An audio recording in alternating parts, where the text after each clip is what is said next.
अस्सलामुअलैकुम। Welcome to my channel stories point. आइए आज मैं आपके साथ एक सच्ची कहानी शेयर करती हूँ। मेरी खाला बहुत ही अच्छी ब्यूटिशियन थी। उनका घर डबल मंजिल था। नीचे तो उन्होंने पार्लर खोला हुआ था और ऊपर मेरी खाला रहाइश पजीर थी। उनकी एक बेटी थी जिसका नाम कौसर था। कौसर जो बहुत ही प्यारी थी। कौसर की सालगिरह हर साल बहुत धूमधाम से मनाई जाती थी। इस साल भी कौसर की सालगिरह बहुत धूमधाम से मनाई गई और उसे बहुत सारे गिफ्ट मिले। उन्हीं तोहफों में एक गुड़िया भी थी जो तकरीबन 3 साल बच्चे के साइज़ में थी। कौसर हर वक्त उस गुड़िया के साथ खेलती, सोती भी गुड़िया के साथ ही थी। कौसर की एक दोस्त महजबीन थी। कौसर और महजबीन की बहुत दोस्ती थी। हालांकि महजबीन कौसर से 8 साल बड़ी थी और आलिमा का कोर्स कर रही थी और कोर्स का एक हिस्सा मुर्दों को गुस्ल देने का शरई तरीका और कफन पहनाने का था।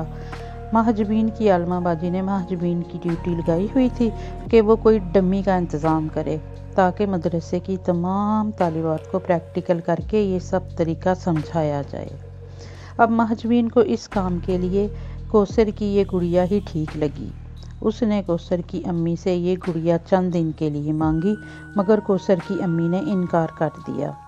उस पर महजबीन अपनी वालिदा को साथ ले आई और उसकी वालिदा ने बेहद इसरार किया तो कौसर की वालिदा ने ये गुड़िया उनके हवाले कर दी और कहा कौसर अपने मामू के घर गई हुई है, इसलिए उसके आने से पहले पहले ये गुड़िया लौटा देना और जैसे ली है वैसी ही देना।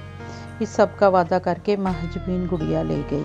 कुछ दिन मामू के यहाँ रहने के बाद कौसर अपने घर लौट आई और अपनी अम्मी से गुड़िया का पूछा। अम्मी ने कहा, अभी तो तुम्हारे इम्तहान हैं, गुड़िया से हरगिज़ नहीं खेलना। जब इम्तहानों से फारिग हो जाओगी तो गुड़िया तुम्हें मिल जाएगी, मैंने अलमारी में रख दी है। कौसर भी चुप हो रही और इम्तहानों की तैयारी में लग गई।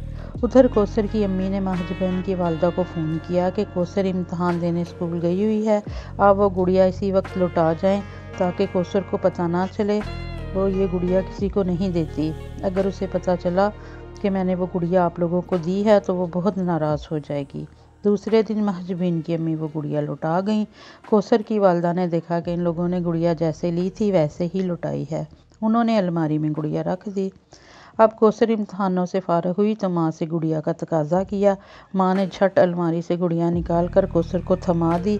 सारा दिन कौसर गुड़िया के साथ खेलती रही। रात को टेबल पर रख दिया और सो गई। जब कौसर सो रही थी तो उसे ऐसा लगा जैसे कमरे में और भी कोई मौजूद है। उसने आहिस्ता आहिस्ता आंखें खोली। देखा तो गुड़िया ने सफ़ेद लिबास पहना हुआ है और ज़ोर ज़ोर से हिल रही थी। ये सब देखकर कौसर तो बहुत डरी और भागकर अपनी अम्मी और अब्बू के कमरे में चली गई। अब्बू ने कहा, ये जो तुम सारा दिन हॉरर मूवीज़ देखती हो, ये उसी का नतीजा है कि तुम डर गई हो। अम्मी और अब्बू कौसर को वापस कमरे में ले आए और गुड़िया जब उन्होंने देखा तो गुड़िया ने वही पिंक फ्रॉक पहना हुआ था और बिल्कुल साकत थी। ये सब वहम समझकर कौसर आराम से सो गई और सुबह उठी। 2-3 रातें बड़े सुकून से गुजर गईं। चौथी रात कौसर ने देर तक मोबाइल देखा और सो गई। कौसर को ऐसा लगा जैसे कमरे में ज़लज़ला आ गया है। उसी खौफ से जब उसकी आंख खुली तो सामने गुड़िया कफन पहनकर सारे कमरे में घूम रही थी। कौसर की तो जैसे जान ही निकल गई। वो उठने की कोशिश करने लगी मगर उठ नहीं पा रही थी, जैसे उस पर मनोवजन किसी ने रख दिया हो। फिर अचानक उसके मोबाइल फ़ोन की बेल बजने लगी। गलती से उसने अलार्म लगा दिया था। अलार्म के बजते ही सब कुछ थम गया। कौसर ने जब गुड़िया को देखा तो वो टेबल पर अपनी जगह मौजूद थी और उसने वही पिंक कलर का फ्रॉक पहना हुआ था। ये कौसर का वहम नहीं था, उसे जागती आंखों से ये सब कुछ देखा था। फिर काफ़ी देर बाद कौसर को नींद आई।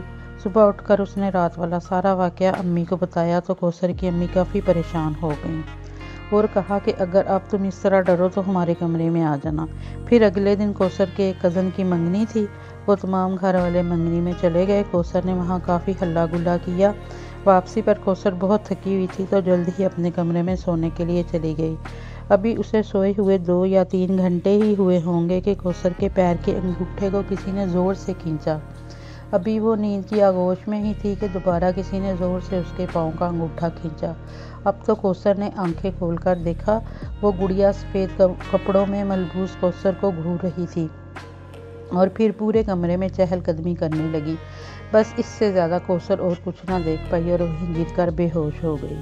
सुबह को जब उसकी अम्मी उसे स्कूल के लिए जगाने आई तो आवाज़ें देने पर भी जब कौसर ना जागी तो उसकी अम्मी ने परेशान होकर उसके अब्बू को आवाज़ें दी, तो उसके अब्बू भी दौड़े आए। दोनों मियाँ बीवी ने जब देखा तो वो बेहोश पड़ी थी। कौसर के अब्बू काफ़ी तगोदो के बाद कौसर को होश लाने में कामयाब हुए, तो कौसर ने उठकर अम्मी और अब्बू को रात वाला तमाम वाक़या सुनाया। कौसर के अब्बू काफ़ी परेशान हो गए और उन्होंने कहा कि अब तो मुझे दफ्तर से देर हो रही है, मैं वापसी पर इस गुड़िया का कोई बंदोबस्त करता हूँ। उधर कौसर के अब्बू दफ्तर से वापसी पर एक बहुत बड़े आलम साहब के पास गए। उन्होंने हिसाब लगाकर बताया कि जो आपने गुड़िया की पूरी बात बताई है उसके मुताबिक आपकी बेटी की गुड़िया आपके घर से कहीं बाहर गई है, लेकिन फिर उन्होंने बताया कि ये तवीज़ और पानी ले जाएं, यह तवीज़ अपनी बेटी के गले में डालें और पानी जिस कमरे में गुड़िया है उसमें छिड़क दें और कौसर को बिल्कुल उस कमरे में ना जाने दें। आज की रात ऐसा करें, कल सुबह उस गुड़िया को दूर ले जाकर कहीं दफन कर आएं। कौसर के अब्बू ने ऐसा ही किया, लेकिन कौसर की अम्मी ने जो गुड़िया महजबीन लोगों को दी थी वो बात छुपा ली ताकि कोई लड़ाई झगड़ा ना हो। कौसर के गले में जो तवीज़ डाला था और पानी पूरे कमरे में छिड़क दिया गया था और सुबह होते ही उस गुड़िया को दूर किसी वीराने में कौसर के अब्बा दफन कर आए। इसके बाद कौसर को किसी किस्म का कोई डर नहीं लगा। अगर आपको मेरी कहानी पसंद आई है इसे लाइक करें, शेयर करें, सब्सक्राइब करके बेल के आइकन को लाजमी प्रेस कर दें ताकि मेरी अगली वीडियो आप तक बर वक्त पहुँच सके। ओके जी, अल्लाह हाफिज़।